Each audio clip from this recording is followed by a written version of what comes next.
반갑습니다. 대전과학고 교사 김종헌입니다.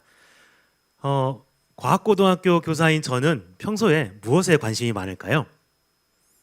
코로나이고요? 아니고요. 저는 영화에 관심이 많습니다. 왜냐하면 영화 속에는 과학적인 장면이 많이 나오거든요. 특히 제가 좋아하는 만화 영화 속의 장면들은 수업 시간에 활용해서 수업하기 너무 좋아요.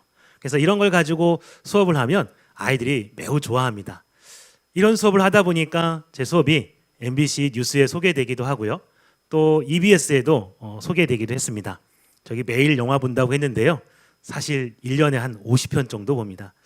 그 정도 보면 극장에서 VVIP 회원으로 인정받을 수 있더라고요. 수업을 좀 재미있게 하려고 노력하기도 하지만 제 주변에 있는 데이터를 분석하는 데도 관심이 많습니다. 저희 학교에 그 첨단 기자재라고 하는 수업이 있는데 그 수업을 하고 나면 어떤 수업의 효과가 있을까라고 하는 거에 대해서 사전과 사후를 분석하기도 하죠. 그랬더니 학생들이 과학교사를 더 좋아하게 되더라라고 하는 사실도 알게 됩니다.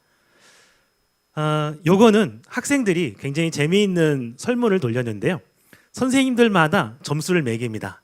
그리고 그 선생님의 수업 스타일이 어떤지 조사를 한 거예요. 자기들끼리 설문도 만들고 자기들끼리 설문에 응답해가지고 분석을 한 거죠.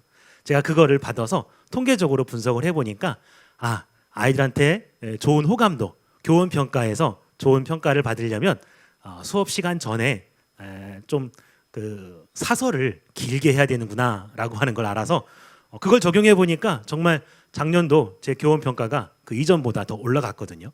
이렇게 데이터를 분석하는 걸 매우 좋아합니다. 그러다 보니까 자연스럽게 코로나19와 관련된 데이터도 분석해보고 싶다라는 생각이 들더라고요. 이게 제가 3월 초에 분석한 건데요. 아로마 모델이라고 하는 분석 방법으로 그 당시에는 코로나19가 굉장히 많이 증가되고 있었던 때거든요. 그래서 앞으로 코로나19가 어떻게 될까라고 하는 걸 분석을 했었는데 사실 저는 뭐 데이터 전문가도 아니고 또 감염병 전문가도 아니기 때문에 그냥 제 나름대로 분석을 해본 겁니다. 근데 한 달 정도 지났나요? 인터넷 기사를 보다 보니까 실제로 컴퓨터 공학자들이나 감염학 전문가들이 제가 썼던 방법과 동일한 방법을 써서 코로나19를 예측하고 있다라고 하는 걸 알게 됐습니다. 그래서 점점점 이제 코로나19와 관련된 데이터에 빠지게 됐죠. 요거는 그 완치율을 비교한 건데요. 날마다 국가별로 완치율을 비교해서 랭킹을 비교해보는 이런 분석도 해봤고, 요거는 우리나라에서 코로나19에 걸린 남자와 여자의 비율을 비교해본 겁니다.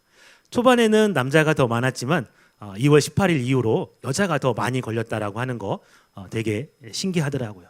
지금도 6대 4의 비율은 유지하고 있습니다. 요거는 확진자 수가 증가하면 증가할수록 사망자 수가 증가하는데 그 패턴에 일정한 규칙성이 있더라라고 하는 걸 알게 된 건데요. 특히 일반적인 독감이나 또 스페인 독감, 또 사스와 비교해 봤을 때 대략 스페인 독감과 사스 바이러스하고 그 사이 정도 되는 그런 치명률을 가지고 있다라고 하는 것도 알게 됐습니다. 사실 제가 여러분들에게 가장 설명드리고 싶은 건 이건데요. 이건 미 의학협회에서 발표된 논문을 분석한 내용입니다. 저 노란색 막대가 실제로 감염된 사람들의 숫자이고요. 초록색 막대는 감염된 사람들의 숫자입니다. 근데 저 두 막대의 차이가 보이죠? 바로 이 부분이 이제 심각한 문제가 되는 거예요. 내가 코로나19에 걸렸는데 확진 판정을 받지 않은 거예요. 그러니까 자연스럽게 돌아다니면서 주변을 감염시키고 다니는 거죠. 결국은 감염됐지만 확진 판정을 받지 않은 저 사람들의 숫자를 어떻게 줄일 거냐라고 하는 거죠. 근데 이 분석에서는 락다운이라고 하죠. 중국이 우한을 봉쇄했기 때문에 감염자 수가 줄어들었다라고 분석을 합니다. 그런데 저는 좀 다르게 해석을 했습니다. 왜냐하면 중국이 봉쇄를 하고 나서 유럽의 여러 국가들이 따라했습니다. 대표적으로 이탈리아가 2월 22일 날 롬바르디아와 베네토주의 11개 소도시를 봉쇄했거든요. 그래서 이탈리아하고 그 중국이 지역을 봉쇄한 날을 같은 날로 이렇게 간주를 해서 비교를 해보니까 중국 같은 경우는 확진자가 증가하다가 더 이상 증가하지 않죠. 밑에 파란색은 우리나라 데이터입니다. 우리나라도 마찬가지로 더 이상 이제 많이 증가하지 않습니다. 하지만 이탈리아는 어떤가요? 기울기가 조금 작긴 하지만 여전히 꾸준히 증가하고 있습니다. 지역을 봉쇄한다라고 하는 건 공산주의 국가에서는 좀 효율적으로 가능하지만 민주주의 국가에서는 쉽지 않다라고 하는 생각이 듭니다. 자, 그럼에도 불구하고 지금 현재 유럽의 많은 국가들이 지역을 봉쇄하고 있죠. 그 이유는 바로 이런 시뮬레이션 때문에 그렇습니다. 여러분들 사회적 거리두기 많이 알고 있죠. 그것이 어떤 효과가 있는가 시뮬레이션을 돌려보면요.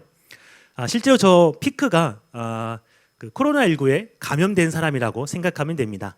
하루에 10명 정도 만나면 저 빨간색 정도로 굉장히 많은 사람들이 한꺼번에 감염이 돼요. 제가 1000명을 대상으로 시뮬레이션을 한 건데 하루에 뭐 600명, 700명 정도가 감염이 되면 병원에서 수용할 수가 없는 거죠. 그래서 사회적 거리를 두기를 해서 하루에 2명 정도 만나면 오렌지색 정도 됩니다. 그러면은 병원에서 수용 가능하고 우리가 이제 어느 정도 다룰 수 있게 되는 거죠.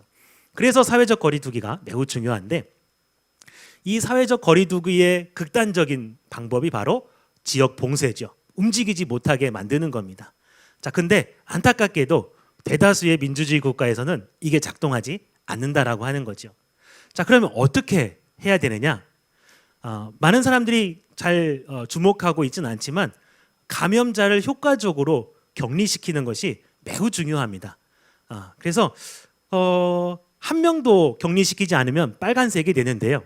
감염자의 격리를 점점점 많이 하면 많이 할수록 저와 같이 노란색으로 저 오렌지색으로 줄어들게 됩니다. 자, 그런데 이전에 있던 사회적 거리두기 같은 경우, 봉쇄 같은 경우에는 장시간에 걸쳐서 환자가 천천히 증가하기 때문에 오랜 시간 우리가 고통을 받아야 됩니다. 하지만 그에 비해서 우리나라가 취하고 있는 감염자 격리는 아주 짧은 시간 안에 마무리될 수 있는 장점이 있죠. 그래서 우리나라는 확진자가 접촉한 모든 사람들을 추적 조사를 합니다. 그렇게 해서 모두 다 격리를 시키고 있죠. 근데 안타깝게도 이런 우리나라의 모델을 유럽의 여러 국가들이 잘 도입을 하지 않고 중국의 격리, 봉쇄를 따라했던 것이 매우 안타깝습니다. 하지만 여러분들도 알고 있을 겁니다. 저렇게 계속해서 확진자가 증가하고 있으니까 도저히 이제 안 되겠다라는 생각이 들어서 서서히 유럽의 국가들도 우리나라의 방식을 도입을 하고 있죠. 그래서 22일자 어제 신문 기사인데요. 독일 같은 경우도 저와 같이 감염 경로를 추적하는 저런 계획을 승인했다라고 하는 기사가 떴더라고요. 매우 다행이다라는 생각을 해봅니다. 요거는 제가 얼마 전에 국가수리과학연구소 박사님을 통해서 감염자 수를 추론하는 모델을 배웠습니다. 그래서 저 붉은색이 실제로 확진 판정을 받은 사람인데 그 사람들의 숫자를 바탕으로 확률적으로 감염된 사람을 추론한 건데 자, 저 추론 데이터를 보면서 굉장히 또 흥미로운 것들을 많이 발견했거든요. 그래서 여러 나라의 그 확진 능력이라든지 확진 전파라 감염률이라든지 아니면 확진율 이런 것들을 비교해보는 연구를 해서 논문을 같이 써보자 이런 제안을 또 하기도 했습니다. 그래서 아마추어를 넘어서 조금 더 깊이 있게 보려고 합니다. 여러분들도 우리 주변에서 일어나고 있는 여러 현상들에 대해서 관심과 호기심을 가지면요, 이런 것들을 공부하고 노력하는 거, 분석하는 거에 재미를 느끼게 될 거고요. 그러면서 여러분들의 실력도 향상이 될 겁니다. 4차 산업혁명 시대 데이터가 이제 경쟁력이 되는 시대죠. 여러분들 함께 도전해 보면 좋을 것 같습니다. 감사합니다.